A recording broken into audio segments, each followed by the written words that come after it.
Olá, sou o Thiago Dermino da Bravers Project. Hoje eu estou com mais um estudo de casos de empresas de brasileiros que empreenderam aqui no exterior. Vou estar falando com o Alisson Fernando, dono da AF Motors, uma oficina bem conceituada aqui em Sydney. E ele vai estar trazendo várias dicas legais para quem quer começar a empreender. Fique comigo! O intuito desse projeto é mostrar para todas aquelas pessoas que moram em outro país como que é abrir o seu negócio próprio. Iremos mostrar aqui várias histórias de empreendedores que conseguiram colocar o seu sonho em prática. Hoje eu vou estar falando aqui com mais um caso de brasileiro que empreendeu na Austrália, com o Alisson Fernando, dono da AF Motors, uma oficina de carro aqui em Sydney. E ele vai estar contando um pouco pra gente de como que ele teve o sonho de empreender na Austrália e ter sua oficina mecânica, até hoje em dia que ele já conseguiu ter o seu sucesso. Hoje ele está na segunda oficina, no seu segundo endereço, e ele vai estar contando um pouco pra gente, desde a sua história lá atrás, com as suas experiências, até o caminho que ele percorreu, enfrentando as dificuldades, as barreiras, os desafios de ser um imigrante num país novo e empreender, porque a gente sabe que é muito difícil, para empreender é difícil, isso em qualquer lugar. Mas agora empreender num país que você não conhece, né, Alisson, é muito difícil. A leis, a língua... Exatamente. E mercado, então a gente vai estar batendo um papo bem informal aqui, bem tranquilo, para a gente explorar todos esses caminhos percorridos pelo Alisson. Ele vai estar contando um pouco da história dele, desde lá atrás até hoje em dia. Fala para mim então, quem é o Alisson, de onde você veio? Olha, meu nome é completo Alisson Fernando Alves, venho de uma família de poucos recursos, vamos dizer assim. Comecei aos 11 anos numa oficina, de uma cidade, da minha cidade, uma oficina conhecida, porque naquela época eu era menino e para evitar estar na rua, e a mãe dizia, acho que tem jeito para isso, mas não é, também queria dizer que a gente tinha que ter uma profissão, independente do que seja, e a gente puxava por essa área já de curiosidade de lidar com carros. Então meu padrasto perguntou à pessoa se eu poderia aprender. Olha, não precisa pagar. Fiquei lá muito tempo, sem praticamente ganhar nada, mas ficas aí para aprender e também para não estar na rua, não. Saía da escola e ia pra rua. Você começou com 11 anos a aprender, mexer com carro? Na verdade, não. A gente tinha que ir a pé buscar as peças para as pessoas, né? Isso lá em Minas? Em Minas. Olha, vai lá buscar peça. Aí com o tempo você vai conhecendo, que você busca a peça, vai buscar isso, volta. Aí depois de um tempo você já está cansado também de tanto andar e você quer começar a aprender. Aí começa para você lavar as peças, que naquela época não tinha tanto esses problemas de criança trabalhar. Hoje é mais complicado, mas na época os pais até incentivavam que os filhos aprendessem alguma coisa para não estar na rua, ficar fazendo... sair da escola estava na rua. E no entanto, fui ao passar de um tempo lavando as peças e depois, pronto, você sempre quer agilizar. Depois começava a trocar fazer os trabalhos mais básicos. O tempo vai passando, você quer fazendo mais coisas. Exatamente. Quer aprendendo mais. Exatamente, você quer aprender. Aí depois você começa a fazer as pastilhas, com os trabalhos básicos, trocar um óleo. Mas desde esse serviço básico, tem alguns pormenores que tem que ter atenção. Claro. E às vezes até nisso você aprende. Uma maneira que é o aperto que se dá. E errava, e as pessoas diziam, algumas coisas eu tomava iniciativa, porque na minha época não tinha esse negócio de fazer curso, essas coisas. Então, aprendia na raça. Na raça. Exatamente. Então o que eu fazia? Pegava às vezes algum trabalho para fazer, ou quando um cliente saía, ou das pessoas, dos profissionais saía, naquela época chegavam as pessoas da zona rural para fazer um trabalho, eu preciso fazer isso, e eu pegava para fazer, ok, eu sei fazer. E já tinha visto fazer, começava a fazer. Foi desenvolvendo o seu caminho. Não dava conta de fazer, chamava os meninos me ajudavam, e ao passar de um tempo você vai desenvolvendo, vai começando a aprender. O meu primo que está aqui já há alguns anos, me via naquela luta, né? Falei, olha, vou te levar para a Austrália. Vem para a Austrália, ele estava aqui em Sydney já. Já estava em Sydney, vou te levar para a Austrália. No entanto, tentou trazer, mas como era menor de idade, no meu registro não tem o nome de pai, essas coisas, tudo isso complicou. E pronto, deixamos aquilo para lá, tocas a vida. Aos 17 anos eu falei, olha, já não posso estar mais aqui, porque a vida não andava, trabalhava-se dia e noite, e tinha que trocar dinheiro em nota de 50 para juntar algum dinheiro, porque era os pouquinhos que ganhava, né? Dava 10 reais de gorjeta, você trocava um óleo. E aí, falei, inconformado com a situação, falei, vamos embora. Falei com a minha mãe, eu vou embora para qualquer lugar do mundo, mas eu não fico aqui nem mais um dia. E trabalhei até o último dia antes de ir para Portugal e não conhecia ninguém em Portugal. Então, peraí, com 17 anos você se mudou para Portugal. A minha mãe... Então, seu intuito era que você queria fazer algo diferente, você queria mudar, a minha realidade, tanto profissional como financeira, porque eu venho de uma família pobre Claro. E queria orientar a minha vida e ajudar também até a minha mãe, né? Falei, olha, vou-me embora. Uma vizinha tinha um marido na América.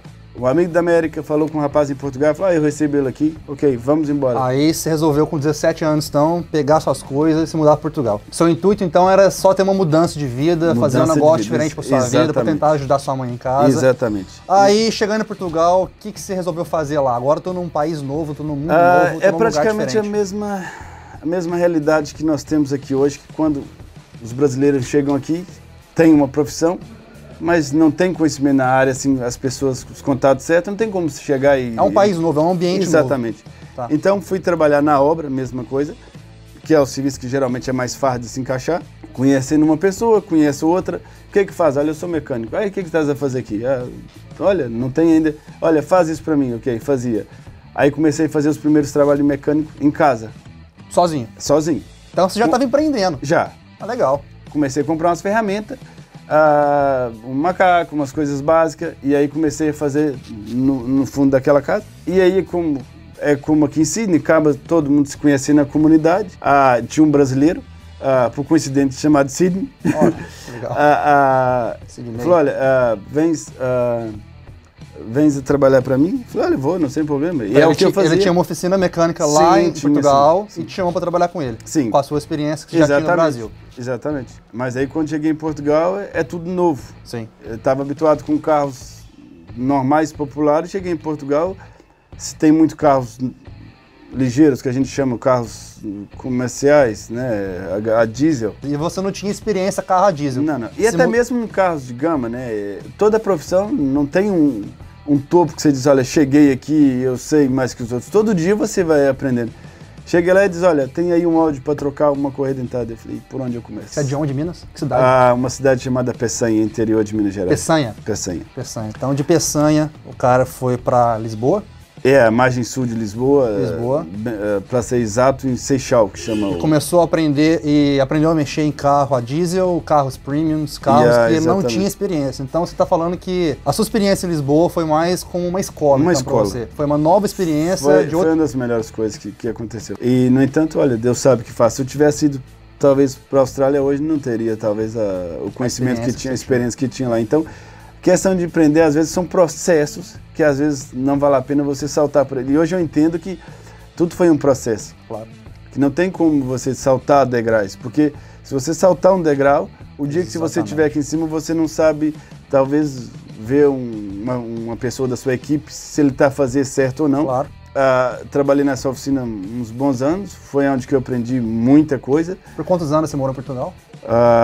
Dos 17 aos 26, por aí, quase uns 10 anos. Você morou quase 10 anos, e nesses 10 anos você estava trabalhando só nessa oficina? Só nessa oficina. Então foi uma puta escola não exato na oficina, porque eu fiquei até uma parte na oficina, e aí depois de um tempo, uma pessoa que era cliente dessa oficina tinha uma agência de carro, diz, olha, Fernando, tá vendo? eu vou abrir uma oficina, vens tomar conta para mim? Eu falei, ok, vou. Então você já teve tudo foi um processo de aprendizado, prática, até que teve um reconhecimento. Exatamente. E uma pessoa de fora te contratou para ser o gerente da oficina, é isso? Exatamente. Acho que independente do que você faça, se você fazer com muito amor. Estava a jantar esse dia e vi uma pessoa servir, e não me parecia que ela estava a servir com boa vontade.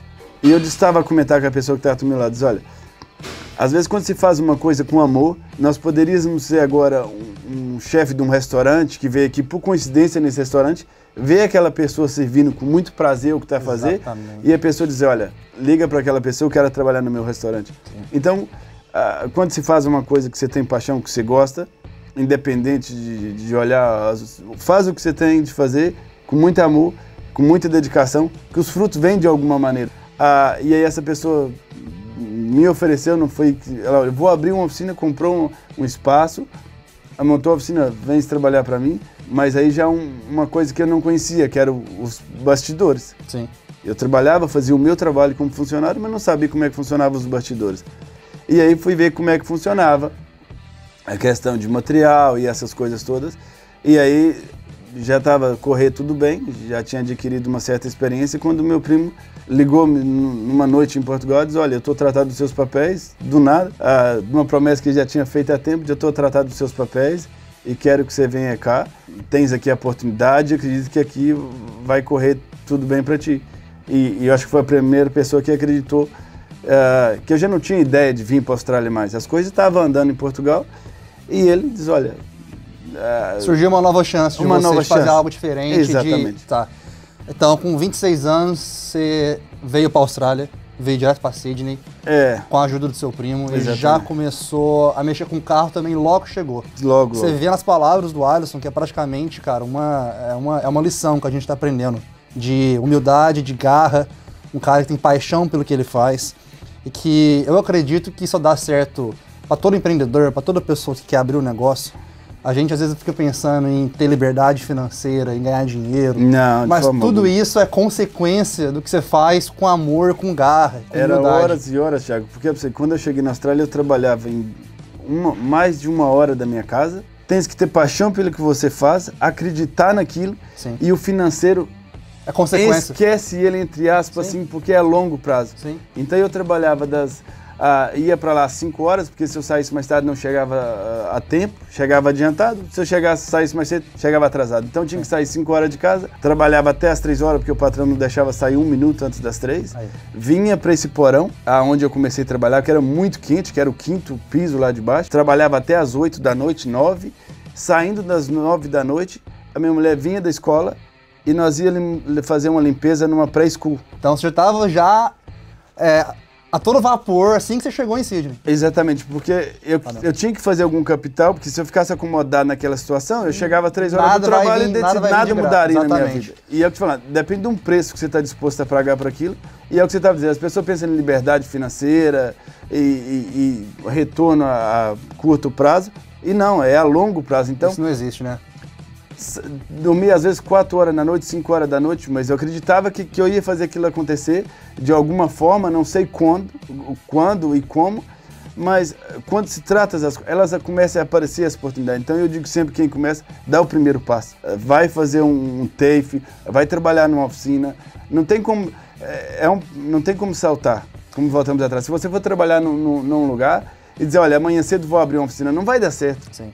Igual hoje temos os meninos aqui que saíram do TAFE, eles estão no caminho. Sim. Então, pegar a experiência... Estão fazendo alguma coisa. Exatamente, não tá mas lá só. São profissões que dependem. Então, cada trabalho são coisas que você tem que estar disposto a praticamente... Tempo é vida, então você dá a sua vida para aquilo, dedicar a sua vida àquilo. Então, por exemplo, os meninos agora que estão a começar a sair do TAFE, saíram da teoria e agora estão na prática. Eles sabem que isso é uma coisa a longo prazo, isso. Sim.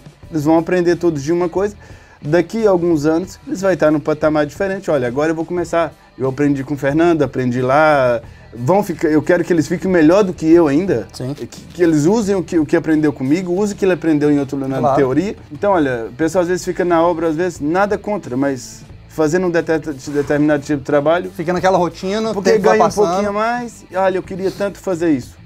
Vai para eletricista, começa a ajudar, amanhã aprende, vai desenvolvendo, que não tem como você abrir uma companhia de eletricista, de mecânico... De uma hora para outra, sem a prática. Sem a prática, porque às vezes você tem uma ideia e não é tão aquilo como você imaginava, então tem que começar de baixo para quando chegar lá em cima, até mesmo hoje os meus meninos, eu sei quanto tempo eles demoram, eu sei o que eles estão fazendo, e como eu já fiz tudo que eles fizeram, até os erros, já cometi todos os erros que eles cometem hoje, eu evito que eles cometem, porque eu já passei por aquilo. Então, assim que eu tô a olhar para eles, eu vejo, olha, pá, aquilo não tá legal, olha, toma atenção aqui, eu já sei o que pode vir a acontecer. Eu acho muito interessante você falar que, baseado nas suas experiências no passado, você consegue apontar hoje para os seus funcionários o que já foi... evitar os erros que você já cometeu. Exatamente. Então, é muito legal a gente estar vendo que ele tem uma história muito assim, de garra e determinação desde lá atrás, e é bem importante a gente estar apontando para todo mundo que quer empreender, não só aqui na Austrália, eu acho que qualquer lugar do mundo, eu acho que qualquer pessoa que está morando em outro país, que quer empreender, que esse é o intuito do meu projeto, é saber que não vai ser nada assim, ó, de uma hora para outra. A gente tem que ter um sofrimento, a gente tem que ter um período ali de maturação. Independente da sua situação. E o mais importante que você falou é ter o amor. Intelectual. É ter o amor. Independente da onde a pessoa esteja, de intelectual, financeiro, não tem tem que começar. É uma união de tudo, né? Exatamente. É uma união de tudo. Se você gostou desse vídeo, fique ligado que essa foi só a primeira parte da história do Alisson, pra gente ver como foi a sua trajetória até chegar aqui em Sydney. Mas você já pode agora ver a segunda parte, para ver como que ele colocou em prática a sua oficina aqui em Sydney. Eu te garanto que ele vai te dar muitos insights legais para você colocar a sua ideia em prática.